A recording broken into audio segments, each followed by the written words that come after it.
जी अस्सलाम वालेकुम, आदाब, नमस्ते, सत श्री अकाल।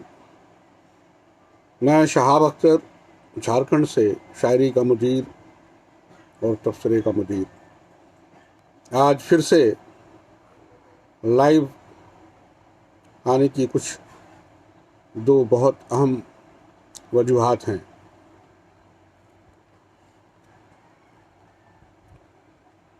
गालिब का एक शेर से हम अपनी गुफ्तगू का आगाज़ करेंगे। हुई मुद्दत के गालिब मर गया पर याद आता है, हुई मुद्दत के गालिब मर गया पर याद आता है।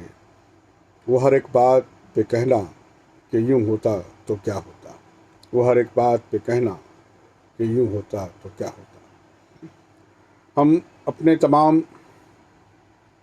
दोस्त, अहबाब और मुल्क के रहने वाले तमाम आवाम, मर्द, औरत, बच्चे, बड़े, बूढ़े, छोटे, नौजवान और दुनिया में बसने वाले तमाम जीरूह, उन तमाम तक ये पैगाम पहुंचाना चाहता हूं कि ज़िंदगी में वक्त की आसानियां इस बात से ही पैदा हो सकती हैं कि हम मोहब्बत की बात करें, अमन की बात करें, अपने और उनकी बात करें और एक तमाम इंसानियत के लिए बात करें और कैसे हमारे ज़रिया कुछ आसानियाँ पैदा हो जाएं उसकी बात करें। इसलिए बेहद अहम होता है ज़िंदगी में अदब का हिस्सा हो, लिटरेचर का हिस्सा हो, साहित्य का हिस्सा हो। और आज का समय ऐसा है जिसमें हमने अपनी ज़िंदगी में इन तमाम चीज़ों के हिस्से को बहुत कम कर दिया है।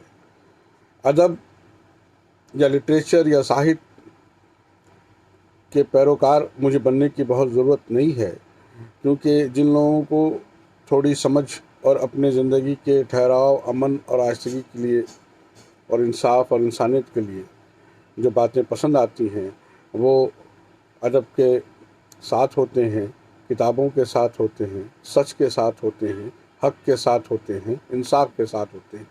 इसमें कोई दो राय नहीं है। इसलिए इन तमाम चीज़ों के होने के बावजूद भी दुनिया आज भी खूबसूरत है और दुनिया बाकी है। और अब जिस मौजू पे इन बात को शुरू करना है वो सबसे एक अहम बात यह है कि हमारे मुल्क के वज़ीर आज़म नरेंद्र मोदी जी सोशल मीडिया से लेकर और तमाम दिगर चीज़ों में भी उनके लिए क्या कुछ कहा जाता है और क्या कुछ लोग कहते हैं, मैं उन बातों में बहुत जाने के लिए तैयार नहीं हूँ। मैं सबसे पहले उनको इस बात की मुबारकबाद देना चाहता हूँ कि उन्होंने अपने वज़ीर आज़म के अहद के 7 साल पूरे कर लिए। और 7 साल किसी मुल्क का वज़ीर आज़म होना ये कोई बहुत मामूली सी बात नहीं है। और किसी मुल्क में और ख़ासकर भारत या इंडिया जैसे मुल्क में किसी का वज़ीर आज़म बनना वो भी कोई आसान मामला नहीं है। और 7 साल से आप इस मुल्क के वज़ीर आज़म हैं, ज़ाहिर है कि आप में वो कुछ काबिलियत है या कुछ ऐसी मंजूरी है जो तमाम लोगों ने आपको वज़ीर आज़म बनाए रखा है, आपकी पार्टी ने भी और आपके साथ रहे लोगों के बहुमत ने भी। तो इसलिए ये बहुत ही मुबारकबाद का पहलू है। लेकिन इसमें चंद और बातें हैं जिसको थोड़ा गौर व खौस के साथ देखना चाहिए। जब कोई मुल्क के वज़ीर आज़म होते हैं या किसी मुल्क के सदर होते हैं तो उनका बैकग्राउंड चाहे जो भी रहा हो और वो जिस पार्टी से भी रहे हों, अब पूरे मुल्क की ज़िम्मेदारी, पूरे मुल्क का एक भार उनके ऊपर आ जाता है। वो कायद हैं, उनकी क़यादत में तमाम लोग आगे की तरफ सफ़र करते हैं। मेरी मुराद बंगाल के असेंबली चुनाव से है। मैंने उस वक्त भी एक लाइव वीडियो किया था और मैंने ये पैगाम पहुंचाया था प्रधानमंत्री और चुनाव आयोग दोनों को कि लास्ट के जो 4 चरण के इलेक्शन हैं अगर पॉसिबल हो तो इसको एक चरण में करा लिया जाए, क्योंकि कोरोना के जो हालात हैं वो बदलते जा रहे हैं और बढ़ते जा रहे हैं और गहरे होते जा रहे हैं। ये मुश्किलात बाद में चल के और भी बढ़ेंगे और बहुत ज़्यादा इसके केसेस बढ़ेंगे। बंगाल को आने वाले वक्तों में मुश्किल आ जाएगी। लेकिन शायद वो मशवरा मेरे जैसे कम अकल लोगों ने और बहुत से लोगों ने भी दिया, लेकिन वो शायद हुकूमत को मंजूर नहीं और इलेक्शन कमीशन को भी शायद वो बात समझ में नहीं आई। और इलेक्शन उन्होंने अपने वक्त पे कराया, अपने दमखम पे कराया और बड़ी बड़ी रैलियां हुई। और उस रैलियों में वज़ीर आज़म का जाना, उनका तेवर, उनके भाषण, उनका एटीट्यूड, और जहाँ तक भी वो ममता बनर्जी को डिप्रेस कर सकते थे, जहाँ तक भी ममता बनर्जी का मखौल उड़ा सकते थे, जहाँ तक ममता बनर्जी को तो वो सब उन्होंने किया। चलिए, वो उनके पार्टी की तरफ से उनके चुनावी एजेंडे थे और सियासी मैदान में जब चुनाव के वक्त में बहुत सारी बातें होती हैं, इसमें कोई बहुत बड़ी बात नहीं है। बहुत ऐसी बातें भी होती हैं जो शायद बहुत उस हद तक मोदी जी नहीं गए, लेकिन जब उन्होंने एक रिश्ते के नाम को जब ओ दीदी ओ दीदी ओ दीदी का जो उन्होंने मखौल या मजाका उड़ाया और जो उसकी जो अदाकारी उन्होंने की, या कुछ दाढ़ी बढ़ा लेने से जो अदाकारी वो करना चाहते थे, तो इन सब चीज़ों से थोड़ी तकलीफ़ हुई कि क्या आप कुछ नाटकबाजी में यकीन करते हैं, या आपको ये लगता है कि इससे बहरूपी की तरह आप दिखेंगे तो लोग आपको वोट दे देंगे। मेरा खुद का असेसमेंट ये रहा कि जब उन्होंने चुनाव के पहली बार ममता बनर्जी का मखौल उड़ाते हुए ओ दीदी ओ दीदी ओ दीदी कहा, उस वक्त ही इन्होंने अपने 50 सीटों को खो दिया। मेरा ये अपना आकलन है, क्योंकि औरतों ने इस बात को बड़ा गलत समझा और महिलाओं का जो वोट है वो ममता बनर्जी के साथ गया। तृणमूल कांग्रेस ने ऐसे भी महिलाएं जो प्रत्याशी ज़्यादा उतारे थे। तो ये जो एक बात होती है किसी को हर्ट करने का, किसी को अपमानित करने का, किसी को बेइज्जत करने का, तो ये कुछ अच्छा तरीका नहीं था। खैर, ये मेरे पिछले वीडियो में मैंने इस बारे में बात की थी और मैंने ये भी सुझाव या मशवरा दिया था कि इन सब चीज़ों को जो है थोड़ा सा अभी दूर रखना चाहिए, क्योंकि ये दौर जो है पेंडेमिक का दौर है, कोरोना काल हमारे है और हम लोग बहुत मुश्किलों में हैं। अब उसके फ़ौरन बाद देखिए, जब इनकी जो रिज़ल्ट आए और उसमें एक बहुत बड़ी जीत, ममता बनर्जी की जो विक्ट्री है वो इस माने में बहुत बड़ी विक्ट्री है कि आपको ये देखना पड़ेगा कि आपके ख़िलाफ़ इलेक्शन कौन लड़ रहे हैं। आपके ख़िलाफ़ जो पार्टी इलेक्शन लड़ रही है वो पार्टी भी है और सरकार भी है। आपके ख़िलाफ़ जो लोग इलेक्शन लड़ रहे हैं वो पूरे दमखम से लड़ रहे हैं और ये चाहते हैं कि आप बिल्कुल निस्त नाबूद हो जाएं, हार जाएं और आपकी हुकूमत दोबारा नहीं आ सके। ऐसे एफर्ट के साथ कई मंत्री, कई लीडर और प्रधानमंत्री ने खुद पता नहीं कितने उन्होंने रैलियाँ की, 38 की, 50 की, मुझे मालूम नहीं, लेकिन आप मुल्क के गृह मंत्री, होम मिनिस्टर भी ये कह रहे हैं कि वो 2 तारीख को दीदी गई और मैं उनको साफ़ कर दूंगा और हाफ कर दूंगा और बंगाल में उनकी हुकूमत ख़त्म हो जाएगी। ऐसे बहुत सारे सवालात उसमें थे।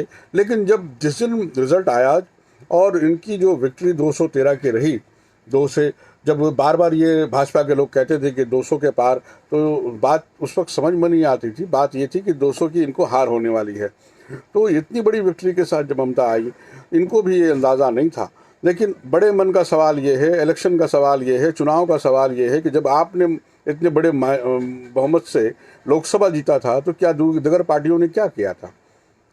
उन्होंने अपनी हार कबूल की, आपको मुबारकबाद भेजा और अब नए चुनाव के इंतज़ार में है कि नेक्स्ट जब इलेक्शन होगा देखेंगे क्या होना है। 2020 में हो, 2024 में हो, या जब भी लोकसभा का इलेक्शन हो तब देखेंगे। लेकिन आपने क्या किया? आप तो वन टाइम से ही एहसास दिला रहे हैं कि नहीं, मुझे उनकी जीत मंजूर नहीं। अभी जो यास के इन तूफ़ान वाले मामले में जो बातें हो रही हैं, ये जैसा कि फॉरेन मीडिया, मैं इंडियन मीडिया की बात नहीं कर रहा हूँ, फॉरेन मीडिया ने जो खबरें दी हैं, फॉरेन के अखबारों ने जो खबरें दी हैं, उससे ये बात मालूम पड़ती है कि सबसे ज़्यादा जो नुकसान हुआ है वो बंगाल को हुआ है और उसके बहुत ज़्यादा नहीं, थोड़ा ही कम नुकसान उड़ीसा को हुआ है। तो फिर आपने जब उसके हवाई संरक्षण की बात रखी तो उसमें राजनीति और सियासत क्यों कर रहे हैं आप? मुझे नहीं पता कि आप हवाई दौरे में जाने के लिए सिर्फ मुख्यमंत्री के साथ लेके क्यों नहीं जाना चाहते, मुझे नहीं पता। मुझे नहीं मालूम कि क्यों ये बहुत ज़रूरी है कि नहीं गवर्नर और नेता प्रतिपक्ष भी रहना चाहिए। मुझे नहीं मालूम कि इस तौर पे भी जो है उसको आप इवेंट में बदल देंगे, वहाँ भी मीटिंग होगी और वहाँ टेलीविज़न, आपका कोई भी विज़न टेलीविज़न हो जाता है, आपका हर विज़न टेलीविज़न इवेंट हो जाता है। ये इन बातों को थोड़ा सा ध्यान रखना होगा। और आप ये क्यों शो करना चाह रहे हैं? अभी गवर्नर ने जो ट्वीट किया उसमें एक है कि लोकतंत्र के संयोग से, लोकतंत्र के क्या माने हैं? क्या लोकतंत्र में प्रधानमंत्री राजा होते हैं और मुख्यमंत्री सेवक होता है? कौन से संविधान को डिफाइन कर रहे हैं आप? मुझे जहाँ तक मालूम है या मैं जहाँ तक जानता हूँ, अभी जो संविधान लागू है, इस संविधान में ऐसी बात नहीं। लोकतंत्र की यही खूबसूरती है कि हमारे वाद विवाद के बाद भी हमारे यहाँ संवाद होता रहता है, संपर्क बना रहता है। आपने उस चीज़ में इतनी जो है तीखापन और इतनी नफरत को बो दिया है कि एक सीएम को मजबूरन आपके सामने आने में दिक्कत हो रही है। क्या कोई सवाल करे? कोई मीडिया ने सवाल किया कि शुभेंदु अधिकारी को क्यों बुला रहे हैं आप? क्यों बुला रहे हैं शुभेंदु अधिकारी को? फिर गवर्नर इतने ज़्यादा क्यों एक्टिव हैं? भाई ठीक है, एक सीएम है, अब वो उसकी काम की जिम्मेदारी, उसका आकलन आप एक दो दिन में तो नहीं कर सकते, वो भी इस पेंडेमिक में और इस तरह के तूफान के आलम में, इस तरह के मुश्किल हालात में। आप क्या कहना चाहते हैं और क्या बताना चाहते हैं? तो मैं सिर्फ इतना ही अपनी तरफ से अपील कर सकता हूं। मैं बार बार ये कह रहा हूं, भाजपा के जो बड़े लीडरान हैं उन तक भी मैं पैगाम पहुंचाता हूं कि आपके एटीट्यूड में थोड़ा बदलाव की ज़रूरत है। आप इसको ध्यान से सोचें। आप इस गुमान में बिल्कुल ना रहें कि आप अजय पार्टी बन गए हैं। जिस तरह से ये चीज़ें हो रही हैं, आपके लगातार मार्केटिंग और संगठनात्मक, क्योंकि मुझे पता है कि आपके पास बहुत बेहतरीन एक संगठन है, संपर्क सूत्र है, आरएसएस है, बजरंग दल है, बहुत सारी चीज़ें हैं और बहुत सारे तंत्र हैं। आप अभी सरकार में, यही एक बहुत बड़ा तंत्र है। लेकिन उसके बाद भी आपको सोचना होगा कि आपने इतने एफर्ट लगाने के बाद, मैं बार बार बंगाल पे आ जाऊंगा कि आपको इतने एफर्ट लगाने के बाद भी, आपके इतने पैसे लगाने के बाद भी, आपके इतने बड़े मंच बनाने के बाद भी, प्रधानमंत्री और होम मिनिस्टर के इतने रिलीज करने के बाद भी आपकी इतनी बड़ी हार क्यों हुई? तो सिर्फ टीवी और टेलीविज़न से कोई सरकार नहीं बनती है या कोई सॉल्यूशन नहीं आता है। मुझे किसी भी इस पार्टी से वैसे कोई बहुत दुश्मनी सी भी नहीं है, लेकिन लोकतंत्र का एक रास्ता है कि आप सच के साथ और हक के साथ रहें। और मैं शुरू से ही बंगाल में जो ममता बनर्जी के काम हैं, जो सामाजिक काम हैं, जो बुनियादी काम है, वो मुझे अच्छा लगता है और मैं उनके साथ भी था। मैंने उनके इलेक्शन में एक तरह से कहीं ना कहीं प्लानर का जो है रोल निभाया है। उस टीम के एक सदस्य के तौर पर मैंने काम किया है। लेकिन जब आप बार बार ये शो करते हैं कि आप अजय पार्टी हैं, तब मुझे बार बार कहना पड़ता है कि नहीं, अगर आप अजय पार्टी हैं तो छः बार लगातार आपकी हार कैसे हुई है, उसको एक बार गौर से देखना चाहिए। आपको दिल्ली की हार के बाद से बिल्कुल सचेत होना था। मैं आपके नुकसान नहीं, आपके फ़ायदे की बात कर रहा हूँ। अब बात आती है, आपने आज जो ममता बनर्जी के मुख्य सचिव हैं सरकार के, उन्होंने आपको दरख्वास्त भेजी कि नहीं इनका एक्सटेंशन किया जाए। आपने आज क्या किया कि नहीं 31 तारीख तक आप यहाँ नॉर्थ ब्लॉक आ जाइए, यानी कि आप उनको सेंटर बुला रहे हैं। देखिए, केंद्र और राज्य दोनों का एक दूसरे से समन्वय बना रहने से दोनों के फ़ायदे हैं। ऐसा भी नहीं है कि सिर्फ राज्य का ही फ़ायदा है और केंद्र का फ़ायदा नहीं है। आप ज़रा इस बात पे गौर करेंगे कि अगर पूरी दुनिया की मीडिया ने ये देखा है कि इंडिया के एक स्टेट के सीएम ने पीएम के साथ वो मीट नहीं किया, तो इसके असरात या इसके जो बातें सामने आती हैं उसके बारे में भी कभी गौर कीजिए। और ये सिर्फ एक तरफा बात नहीं है, सरकार को सैमलेस नहीं बनना चाहिए। ये सिर्फ एक तरफा बात नहीं है, इससे देश की भी बदनामी होती है। और आप जब दूसरे को बेइज्जत करते हैं तो कहीं ना कहीं इसमें आपकी भी एक बेइज्जती होने वाली जो बात होती है वो बाकी रह जाती है। इंटरनेशनल मीडिया ने इस बात को बहुत हाइप किया और इससे पहले भी आपको याद होना चाहिए बांग्लादेश की एक मीटिंग में। तो खैर, मैं इशारों में ये बात कह रहा हूँ, मुझे अपने मुल्क की इज़्ज़त बेहद प्यारी है और मैं सिर्फ़ और सिर्फ ये पैगाम दे सकता हूँ कि सियासत में अगर इस तरह की चीज़ों को आप ज़्यादा जगह देंगे तो एक दिन ये बहुत दूर नहीं है जब ये बहुत कसीला हो जाएगा। और दूसरी बात, जिस तरह से मैं ये मानता हूँ कि नरेंद्र मोदी सुबह से लेकर रात तक सियासी और राजनीति करने वाले शख्स हैं, बिल्कुल पॉलिटिकल मैन है, मैं उसी तरह से मैं मानता हूँ कि मुल्क में अगर कोई आयरन लेडी हैं तो वो ममता बनर्जी हैं। अगर किसी को पूरे दिन सियासत में रहना है तो वो ममता बनर्जी हैं, और किसी को पूरे दिन राजनीति करनी है तो वो ममता बनर्जी हैं। तो हम नहीं समझते हैं कि किसी सामने वाले को बहुत कमज़ोर समझा जाए और ख़ुद को बहुत मजबूत समझा जाए। मैं उन तमाम यास के तूफ़ान आने से जिन तमाम लोगों को नुकसानात हुए हैं, जो कुछ लोग उससे मतलब नुकसान हुआ है, जो अमवात हुए हैं, उनको कैसे मदद पहुंचाई जाए, कैसे उनको थोड़ा आराम पहुंचे, कैसे उनकी लिए रिहेबिलिटेशन का मामला हो, कैसे उन नुकसानों को पूरा किया जाए, इस पे ममता बनर्जी और नरेंद्र मोदी जी, इंडियन गवर्नमेंट और वेस्ट बंगाल गवर्नमेंट मिलके उन आवाम के मुश्किलात का हल निकालें, इस काम को आसानी पैदा करें और अपनी तरह से थोड़ा से अपने हम को कम करें। और जहाँ तक सियासत की बात है, अगर आप सियासत करेंगे तो सामने वाला भी सियासत ही करेगा, क्योंकि ये पॉलिटिकल चीज़ें जो हैं वो सियासत से ही तय होती हैं। इसलिए मुझे लगता है कि थोड़ा सा माहौल जो है खुशनुमा बनाने की ज़रूरत है, माहौल को खुशगवार करने की ज़रूरत है। और ये बहुत बड़ी बात भी नहीं है, ये हो सकता है। तो मैं इस अपील के साथ ही कि मुल्क के वज़ीर-ए-आज़म नरेंद्र मोदी जी थोड़ा सा अपना दिल को बड़ा करें, और ममता बनर्जी से भी मेरी अपील है कि वो अपने अवामी तौर पे अपने स्टेट के लिए जितना वो कर रही हैं उससे और उनको बढ़ के करने की ज़रूरत है, और दोबारा इस तरह की कोई चीज़ें ना हो, इसकी ही मैं गुजारिश कर सकता हूँ, बस इन चंद बातों के साथ। लेकिन हाँ, आखिर में मैं एक बात जोड़ना चाहता हूँ कि गवर्नर और राज्यपाल का जो एक पद है, वो उस पद की जो गरिमा है उसको भी बचाए रखना बेहद ज़रूरी है। मुझे लगता है कि बंगाल के जो गवर्नर हैं उन्हें थोड़ा सा सब्र रखना चाहिए। मामले और बिगड़े नहीं, इससे बेहतर है कि इस सूबे को जो अभी दिक्कतें आई हुई हैं उस आफात से ये निकल सकें।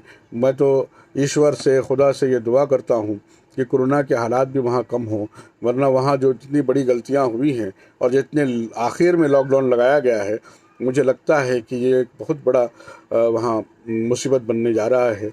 ईश्वर करे, खुदा करे, अल्लाह करे कि वो ऐसा ना हो, क्योंकि ऐसा होने से उन चीज़ों को संभालने के लिए बड़ा मुश्किलात हैं। क्योंकि आप जानते हैं कि वैक्सीन की कमी या दीगर चीज़ों की जो कमी है वो बनी हुई है, और हम उसको इस साल के दिसंबर से पहले तक शायद ही पूरा कर पाएँ। इसलिए बचने की ज़रूरत है, और लॉकडाउन और इस तरह के अहकामात से कुछ बचाए जाने की ज़रूरत है। मैं शहाब अख्तर झारखंड से इन्हीं चंद बातों के साथ अपनी गुफ्तगू यहाँ ख़त्म करता हूँ। इंशाअल्लाह बाबा रामदेव के ताल्लुक़ से, एलोपैथी के ताल्लुक़ से एक और वीडियो जो है लाइव मैं करूँगा, और अपनी जो मेरी राय है, जो समझ है, जो अपनी बातें हैं, मैं उससे आपके साथ गुफ्तगू करूँगा इंशाअल्लाह। वो आजकल में वो एक वीडियो ज़रूर मैं करूँगा। मैं शहाब अख्तर, शायरी का मुदीर। खुदा हाफिज़, खुदा हाफिज़।